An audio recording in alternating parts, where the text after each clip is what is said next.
Good morning, everyone. Welcome to In the Garden with Joyful Living. I'm your host, Kimberly Dixon. As you can probably tell, I'm in a little bit different environment this morning, and I'm going to show you all around the butterfly garden in just a few moments. But before we get started, let me thank our sponsors, which are Love is a Parable, whose mission is to spread more love through love education and random acts of kindness. Blackology Coffee, whose mission is to teach us how to enjoy a delicious cup of black coffee. Good morning, Monique. I'll put my link in the comments and my discount code so that you can enjoy some delicious black coffee as well as our individual patrons of Carolyn Billups, Malcolm Dixon, and Valerie Dixon. So while we wait for some more people to join, let me show you the butterfly garden. First, let me get up, sitting in my cozy little bench. So, well, that's my welcome mat, because you all are welcome. But we have a variety of things in the butterfly garden, and they all serve a particular purpose.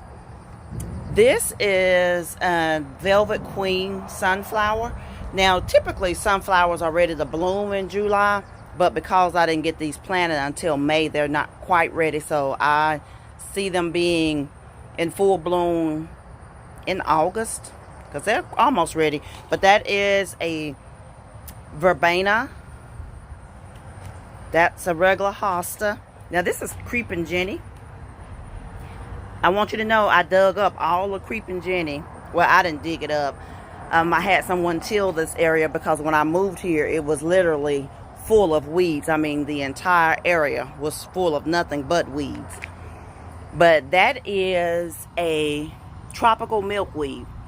Now, you may be wondering why I planted a tropical milkweed here in North Carolina. It was entirely an accident.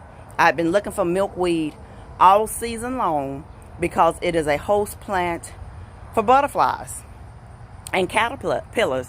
When I finally saw it, I was so excited. I grabbed two of them. There's one there too, but did not look at the tag. So this is a warning to you all. But just because a plant is in your nursery or in your garden center, good morning, Kimberly, don't take it for granted that that plant is for your area, because I got it home, I looked at the tag, and that plant is for zones 9 through 11. North Carolina is zone 7B. So even though it's listed as a perennial, when winter comes, it's going to kill it. Those are obsession-eyed verbena, which is an annual. That verbena over there, that's a perennial. It'll come back year after year. Look, Kimberly, there is the beautiful bench that you suggested that I put in the garden, and I sit in it on a regular basis. That is a little figurine that my brother Malcolm sent to me for the garden, and I put it here by side of Daddy's plate because he was, in his younger years, he was an avid fisherman, and he would take all the kids, not just me, but I thought that was a perfect spot for that. On this side is just to balance the bed. All the things that we saw on the other end. This is a parsley plant that had went to seed that I've learned is good for butterflies and caterpillars, so I put it there too. Those little plants are miniature or dwarf-sized zinnias. Zinnias typically get really, really tall, but that's a dwarf variety, so it doesn't. This is a mammoth sunflower. They can get between 12 and 16 feet tall. It is probably almost 5 feet now, so it's got quite a bit of growing left to do. This is a salvia plant, and as you can see, the bumblebees are enjoying it this morning. But one of the things that I'm most excited about in the butterfly garden, I'm trying to watch my step, guys, is this Velvet Queen right here. It is developing multiple heads. So Velvet Queens have this dark, almost burgundy or purple-like color. And everything back here is either Autumn Beauty or Velvet Queen. So it'll be a lot of different colors back here. I did have some mammoth ones in the very back. But I learned that when it rains heavy, water stands in the very back there, and it drowned all of them. So we got a couple people watching this morning, so we're going to go ahead and get started. I entitled this morning's topic, Cultivate, because regardless of what it is that we're doing in life, it's going to require that we cultivate it. So when it comes to gardening or growing crops, cultivate means to prepare the soil, to till it, to turn it over, to plow it, to make sure that it's ready to receive the plants, to nurture them so that they will grow well. But I like the second definition of cultivate when it comes to our personal lives, and that means to acquire or develop. That can be a quality, a skill, or a sentiment. So this morning I am specifically concerned with cultivating joy. In order to cultivate joy, one of the first things that we have to do is decide that we want joy, because not everybody does. You can be a joy-filled person or you can be a hellraiser. But let me assure you that if you choose to be a hellraiser, hell is going to follow you. That means you're always going to have trouble in your life. It's always going to be brewing, because you've been a hellraiser to other people, and now other people are hellraiser to you. So if you are constantly gossiping, if you are constantly getting in arguments or altercations with people, if you are constantly just having a bad attitude, then that is what you're going to cultivate in your life. But we can cultivate joy too by spending time in nature, by spending time with positive people, by reading, by doing all those things that help us have a more positive attitude about ourselves and about life. Because it's hard to be joy-filled. Good morning, Jacqueline. It's hard to be joy-filled when you don't like who you are. But when you get to the point where you can look in the mirror and say, I like the person, good morning, Sean, that's standing in front of me. Good morning, Pamela. That's when you can really start to cultivate joy. Because many times in our life, we, just through the nature of life, deal with people who don't have joy themselves, and it's impossible for them to treat us well. So they take stabs at us, they take nicks out of us. Sometimes it can be our parents, our family members, it can be co-workers, it can be a number of different people in our life. But if they don't have joy, it's impossible for them to spread joy. So in spreading their negativity, they take little nicks and cuts and bruises to our joy, so that by the time we become adults or even in adulthood, when we look in the mirror, we don't necessarily like the person that's looking back at us. But if we can cultivate joy in our life by trying to acquire this new skill of liking the person that we are, because this is who God created us to be, regardless of whether we are skinny or fluffy. I like to refer to myself as fluffy. If we're skinny or fluffy or short or tall, to be able to look in the mirror and genuinely say, I like who I am, that's an amazing skill.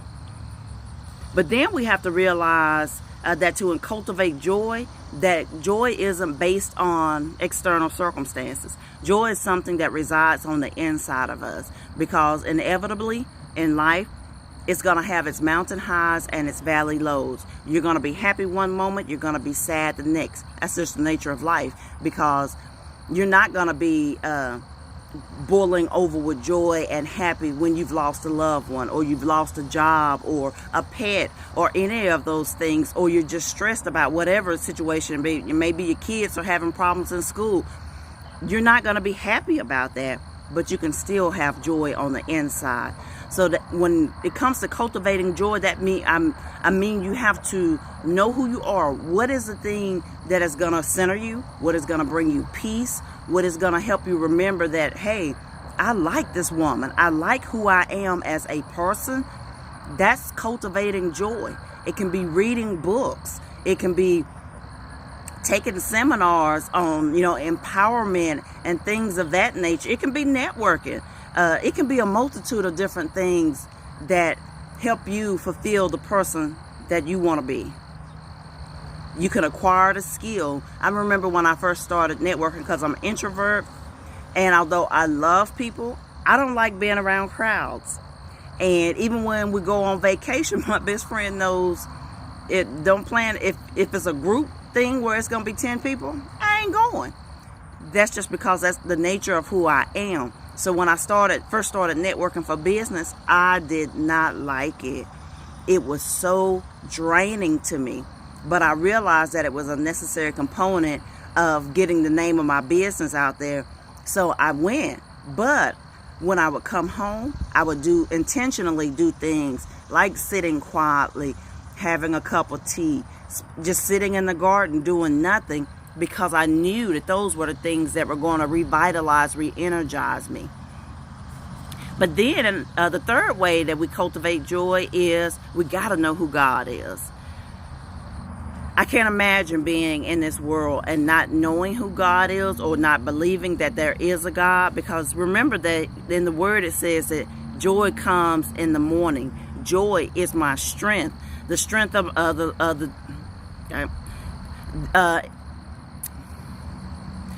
this is the day that the Lord has made. I will rejoice and be glad in it. All of that is centered around joy.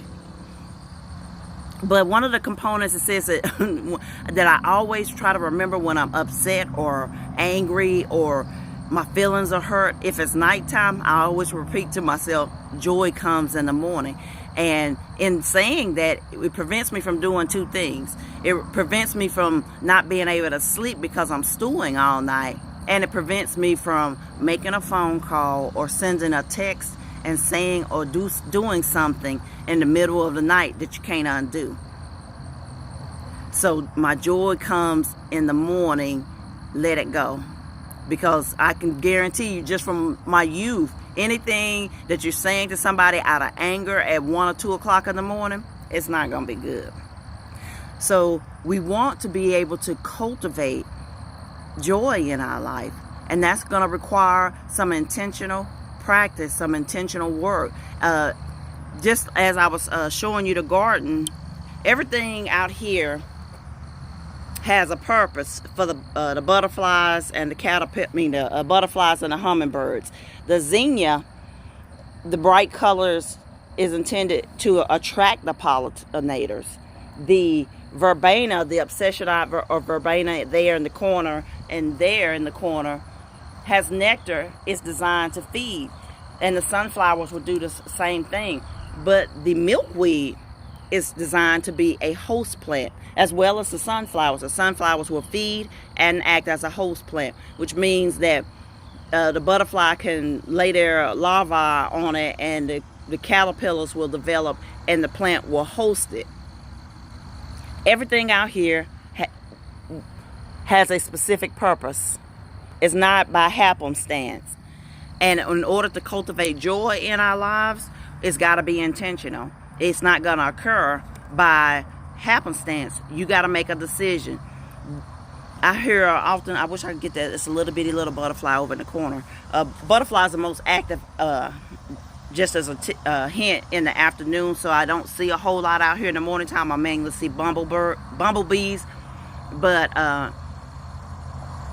in order to cultivate joy in our lives, it's going to have to be intentional, and it's going to have to be purposeful, and know that this is a skill that you can acquire over time. It doesn't happen overnight. I didn't become joyful overnight. Matter of fact, in my 20s, I was a angry, sarcastic little thing. But I made a decision that that wasn't who I wanted to be, because I knew that God had something greater for me. But if I was that angry in my 20s, that I knew by the time I hit my 40s, 50s, and definitely 70 and 80s, I was going to be a bitter, mean thing. I was already mean. I was going to be even meaner. But I made a decision that that was not who I wanted to be. So today I'm encouraging you to make a decision that you're going to cultivate joy in your life. And then don't just say I'm going to do it, but do something that cultivates joy. Whether that's going to a park or doing something else in nature like a hike, or even just sitting outside. Cultivate it, plow it, till it, so that when you look in the mirror on every morning, you can like the person who is looking back at you. Because if you are mean and everybody, you are leaving a trail of destruction, whether that is physically or emotionally with other people, it's hard to like yourself when you're leaving that kind of destruction behind you. I remember not last week, but the week before, we were in church, and Apostle McNair told us to look behind us. And I was so tickled because the little boy that was with me, he looked behind himself too. But I saw his eyes light up when the pastor said, everything you do is going to follow you. Whether that is good stuff or bad stuff, it's going to follow you. Good morning, Angel. It's going to follow you. So in order to cultivate joy, first you got to decide, I want to be filled with joy, and start leaving little deposits of joy with other people. There's a saying in camping, whenever or anywhere, when you go out of nature to a park, you leave it better than you found it. That means you pick up the trash, your trash, and you pick up somebody else's. But when it comes to joy, I like to tell people, or just in general, I like to leave it better than I found it. So if I'm leaving you hurt and broken, then I'm not adding to your joy. But if I can say something positive to you that uplifts you, that lightens your load, that improves your day, that is spreading joy and leaving you better than I found you. Can't fix all the world's problems, but you can make it a little bit better. Decide today whether you're going to leave a trail of joy or you're going to leave a trail of destruction, and then cultivate it. Just like as I said earlier, if you are a hellraiser, hell is going to follow you. Just like the pastor said, look behind you. What is the trail that you're leaving behind you? But guys, thank you for watching In the Garden with Joyful Living. I love you. I will talk to you soon. I hope you enjoyed this segment. Bye-bye.